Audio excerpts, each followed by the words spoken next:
va tout de suite commencer par le Mercosur.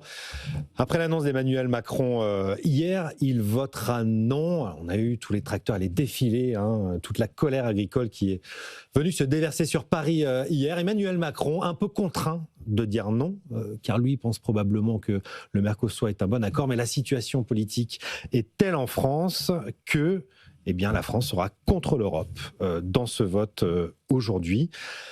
Emmanuel Macron parle d'un traité d'un autre âge. On a surtout l'impression que ce traité a rendu toute la classe politique complètement folle en France.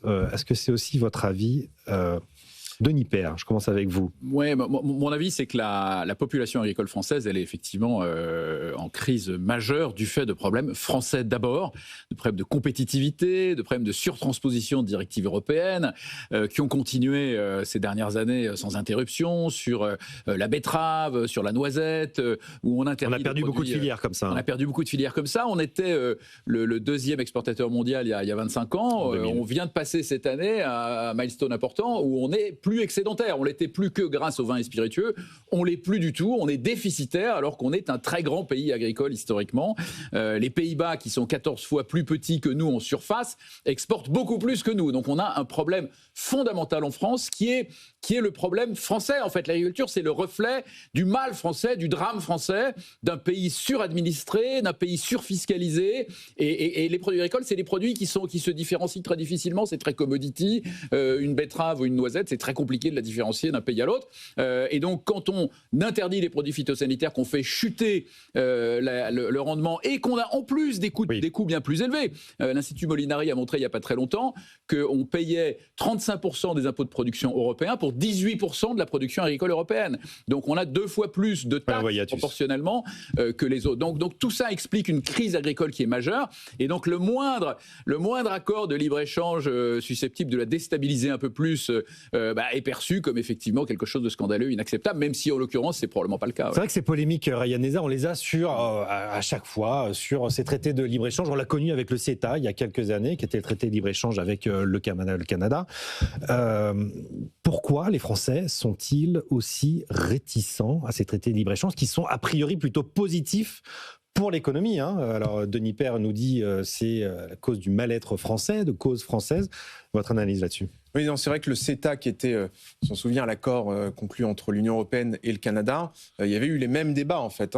Moi, je travaillais à l'ambassade de France au Canada en 2014, au moment des négociations du CETA. Et vous l'avez vécu de l'intérieur. Alors, c'était la Commission européenne qui négociait. Oui. Moi, j'étais auprès de l'ambassadeur français, donc je n'étais pas au cœur des négociations, mais je les ai observés, et c'est vrai qu'on avait ces débats sur des risques supposés d'importation de bœuf aux hormones, d'organismes génétiquement modifiés. Tout ce qui on retrouve en fait les mêmes est interdit, qu'on retrouve aujourd'hui, y compris des fausses informations. Tout ce qui en fait est interdit et à la production et à l'importation dans l'Union européenne, et des fantasmes sur les pertes potentielles pour l'agriculture et au sens large le secteur agroalimentaire français. Ce qui est intéressant, c'est que sur le CETA, on a maintenant quasiment 10 ans de recul. On a un peu de recul. L'accord est entré en vigueur en 2017, donc on est quasiment à 10 ans de mise en œuvre. Et en fait, le bilan est plutôt positif. 30% d'augmentation du commerce entre la France et le Canada, 1 milliard d'augmentation des biens exportés par la France vers le Canada. 1 milliard d'augmentation des biens exportés vers le Canada. Alors que les importations ont augmenté de 800 millions, donc on est bénéficiaire net de 200 millions.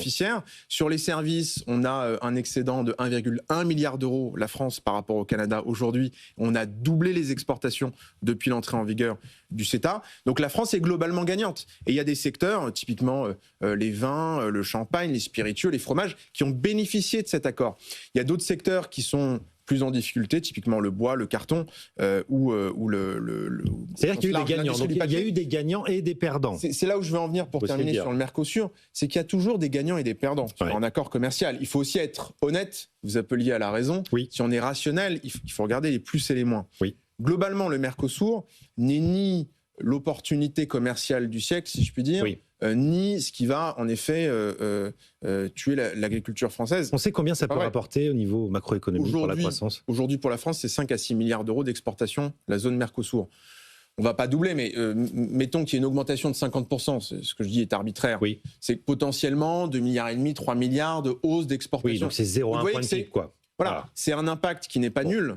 mais qui n'est pas non plus révolutionnaire. C'est pas ça qui va relancer l'économie ou l'agriculture française. Mais en revanche, il faut regarder dans le détail. Il y a des secteurs qui, en effet, sont aujourd'hui, par exemple, en difficulté avec la guerre commerciale, ceux que j'évoquais, le champagne, le vin, qui ont du mal à exporter aux États-Unis aujourd'hui. Et il y a surtout, structurellement, une dégradation de la compétitivité de l'agriculture française. Oui. On a perdu, l'agriculture française a perdu la moitié de ses parts de marché dans le monde depuis les années 2000.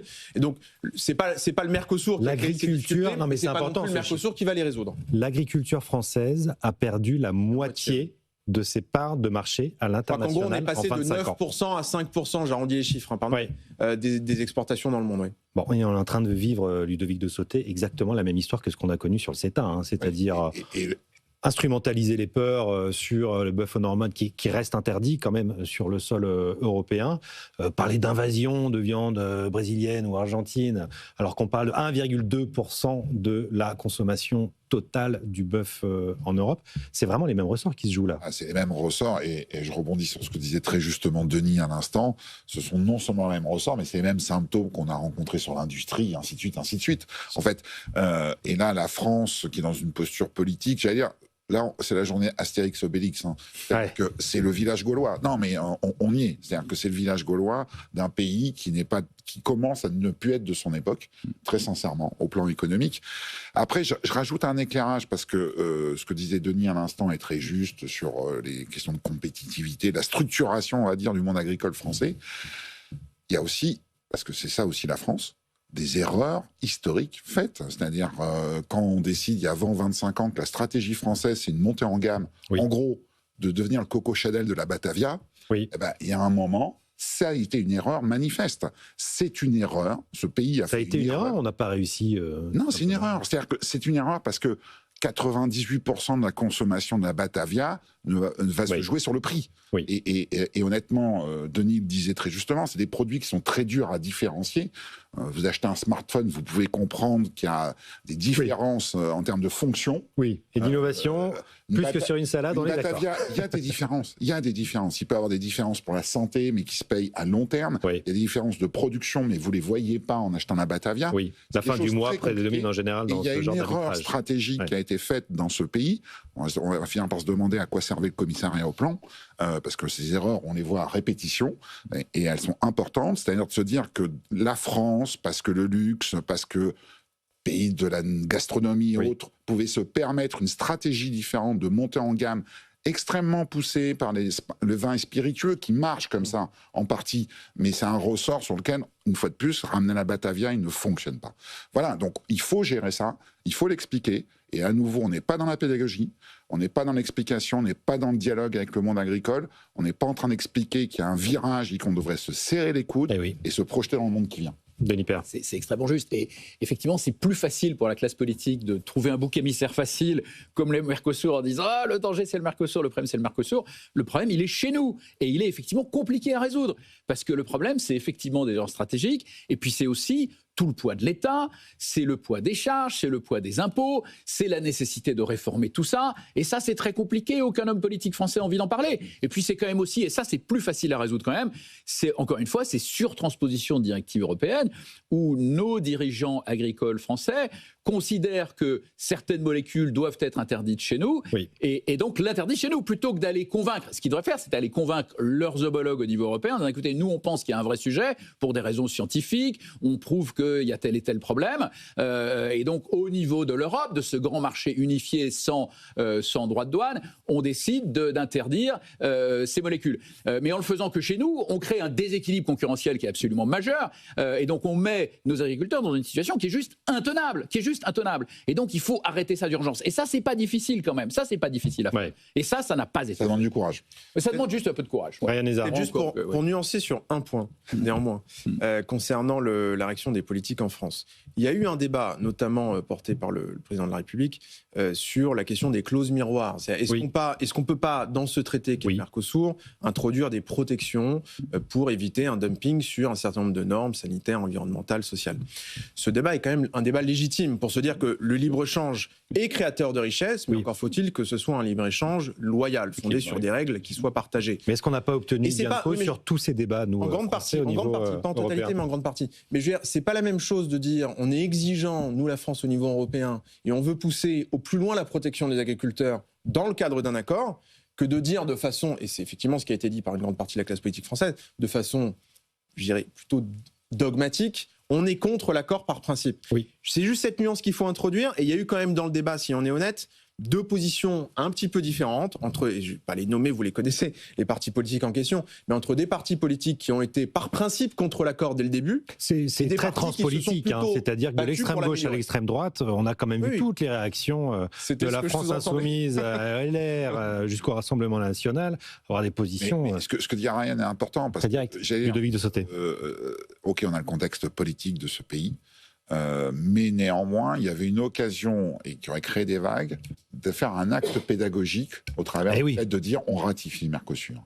C'est ça ce courage dont on parle, qui n'a pas lieu en ce moment. Mais on a même créé les conditions d'un véritable bazar politique. C'est de dire, politiquement, c'est un geste compliqué qui fait trembler, alors qu'il y a 10 tracteurs qui sont rentrés dans Paris. Parce qu'on en est là.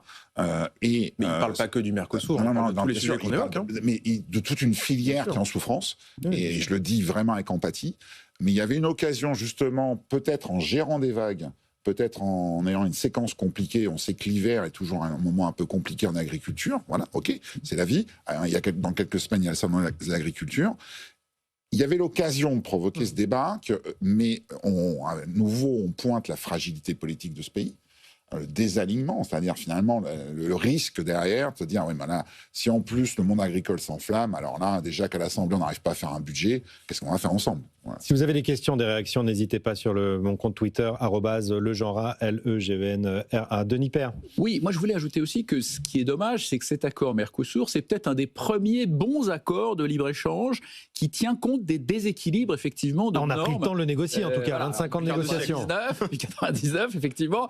Et il y a eu effectivement l'imposition de ces clauses miroirs qui sont fondamentales. Moi j'ai écrit un livre là-dessus sur effectivement le libre-échange que je qualifie de déséquilibré ou sans éthique, où on a mis en compétition des espaces économiques qui avaient des normes sociales et environnementales qui étaient complètement... La concurrence, c'est aussi une forme de level paying field, comme on dit en mauvais français. Et donc, il y avait ce que j'appelais le triple dumping avec la Chine, ou des subventions massives de l'État chinois, et puis des différentiels importants de normes sociales et environnementales. Et donc là, il y a un vrai sujet. Là, en l'occurrence, avec le Mercosur, il y a eu effectivement l'imposition de clauses miroirs, il y a eu l'imposition de contrôles systématiques aux frontières, d'investigation dans les différents pays pour s'assurer qu'on respecte bien les normes européennes, etc. Alors après, il y a des questions légitimes sur l'efficacité. Oui, on a quelques doutes sur les contrôles, effectivement, dans certains pays, mais ça n'empêche pas de faire des contrôles à nos frontières, par contre. Exactement. Mais pour une fois, je dirais, il a été réfléchi, construit intelligemment, donc c'est presque dommage que pour une fois qu'on a un accord de libre-échange qui est un tout petit peu équilibré, et un petit peu respectueux de l'éthique européenne, en l'occurrence, il soit dénoncé de cette manière-là. Peut-être une question très rapidement avant qu'on passe au réarmement de l'Europe, question de souveraineté encore et toujours. Simplement, si on ne ratifie pas au Parlement français l'accord du Mercosur, qu'est-ce qui se passe ? Il y a deux accords en fait. Il y a un accord de partenariat qui effectivement nécessite une ratification par les parlements nationaux pour entrer en vigueur dans chacun des États membres. Et il y a un accord purement commercial qui relève de la compétence exclusive de l'Union européenne. Et sa ratification, elle se fait au niveau du Conseil. Donc là, il faut une majorité. Et avec l'Italie et la Pologne, la France pouvait bloquer. Ce ne sera plus le cas, manifestement. Et ensuite, un vote du Parlement européen. Oui. Donc sur le volet commercial, c'est une compétence de l'Union européenne maintenant. Bon. Petit point, je rebondis sur ce que disait Denis à l'instant, parce que évidemment, et quand je le dis par rapport au monde agricole qui a été placé dans une impasse, c'est-à-dire les agriculteurs français travaillent merveilleusement, ont un souci de la qualité, c'est une filière d'excellence, mais qui est en perte de vitesse économique. Après, c'est la crédibilité même de l'État. C'est-à-dire que quand, depuis quelques jours, on voit, mais on va filtrer avec des normes et des choses comme ça, rappelons-nous ce qui est arrivé sur Chine. C'est-à-dire sur Chine, c'est quoi ? Ça fait des années qu'il y a des produits qui ne sont pas aux normes qui rentrent dans ce pays.